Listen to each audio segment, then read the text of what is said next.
All right, so picture that you're just driving down the road, and all of a sudden you're looking at the dashboard and your features, the car features go off, right? And then all of a sudden they come back on a few minutes later. Okay, a woman named Marci is perplexed by that, and we don't blame her. That's the second question lined up this morning. Amanda Fink is armed with the answers, and she returns from Certified Transmission. Good to see you, Amanda. Hi, Amanda. I think I've got the answer. You got that one. I'm confident you have the I don't believe in you. Okay, thanks. Well, let's get this first question. Dave is up first, and he writes, when my 2010 Dodge Journey is in cruise, going downhill, the transmission will downshift in a lower gear, causing extreme engine RPM. So, for no reason, any ideas what could be causing this? Well, obviously, when you put your cruise control on in your vehicle, the car is going to do everything it can to maintain that speed. The cruise control doesn't actually have any control over your braking system at all. So it can't brake when you're going downhill. So the only option it has is to downshift that transmission. So that is normal. 5,200 RPM seems pretty high. I'm not sure what type of transmission is in that vehicle. There could be a couple different ones, but so that might be something to get looked at. That's obviously something that our shop could do. What we would probably do is just try and duplicate it to make sure that we're not thinking that something else is going on. And then we can also check for any TSBs, technical service bulletins, to see if there's any information out there of other people like having this same problem, and if they've come out with any fixes to try and do that. It doesn't necessarily have to be a recall to show up on one of those bulletins. Correct. Or it can just a known issue of shops across the country are reporting it. Exactly. And then if someone finds something like reprogramming the computer or this certain sensor is causing this problem, those TSBs are what give us a lot of information as to like, hold on, wait, a couple hundred people have recognized that this is an issue. What can we do to fix this without needing some sort of major repair?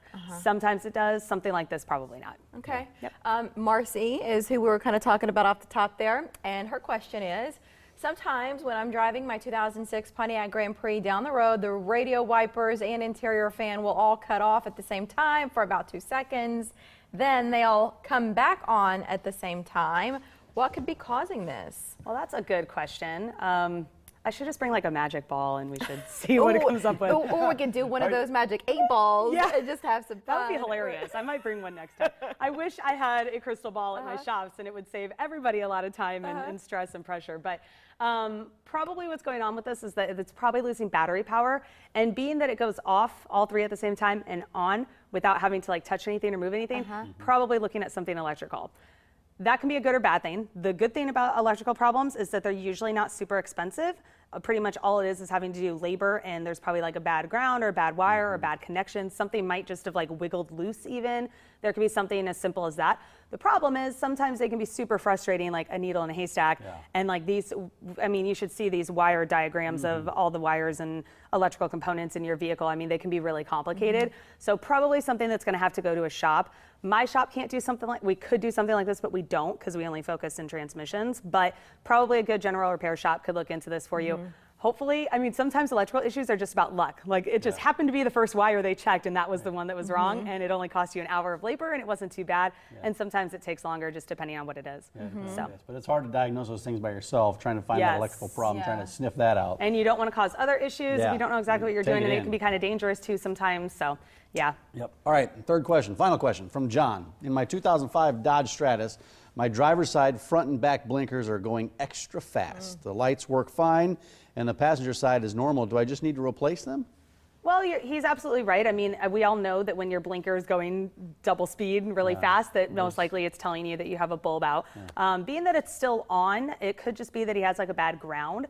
I would probably, at nighttime, turn them on and see if one's dimmer than the other one, because during the day or something, they might look like they're the same and that it's completely fine, but maybe it's just kind of going bad, or like I said, there could be a bad ground, or the resistance in the bulb could actually just be higher on that particular bulb for some reason. But sometimes the bulbs are really easy to replace and sometimes they're not. If it's an easy one, I would recommend, they're not that expensive. Try and do it yourself first. You could save yourself some time and money. If that doesn't work, you might need to get it to a shop to get it looked at. You don't want to have that go out all of a sudden and then get a ticket or pulled over or something. Good point. Yeah. Cars are changing. I mean, just with technology in general, we see what's happening in our vehicles.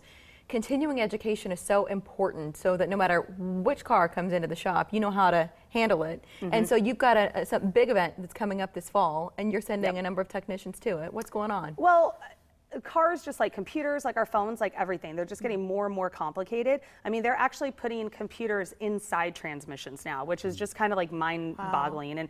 And cars aren't like how they were back in the 80s where, you know, the guy could fix anything he wanted to on them and they were simple. Everything's so electronic now and stuff that it's hard to stay up on the technology, especially with all the different types of cars and transmissions out there. Coming up in October is when they have our big transmission expo. It's in Vegas, and they have it every year. So it sounds like it'd be fun that it's in Vegas, but we're in class for like 12 hours a day. So it is fun, but I mean, you're up early and everything, but that's where we do a lot of R&D at our shop, and we send a whole handful of technicians there, and then myself and a couple other people and my dad, we go to the management classes and stuff like that just to get a better handle on just transmissions in general from the front of the shop to the back of the shop. Yeah. So, you know, all your mechanics, you're keeping them up to date on the latest trends, everything to do with transmissions. I know you guys are real focused on that education aspect. Certification is huge. Yeah, and we have a whole department of R&D where we actually have like a dozen cars that all we do is test their transmissions. We'll build them, rebuild them, remanufacture them until we get them exactly how we want. So. Well, you're not around for decades unless you're doing it right and you're staying up to date with modern technology and, quite honestly, treating people well when they come into the shop. It all goes into the certified transmission picture. You can learn more about them online. You can make appointments there online in case something's going on with your transmission. You feel like it needs to get looked at, they can hook you up. Thank you, Amanda. Amanda, good to see you. Good to I know, see good you. to see you guys again. And your question could be featured during our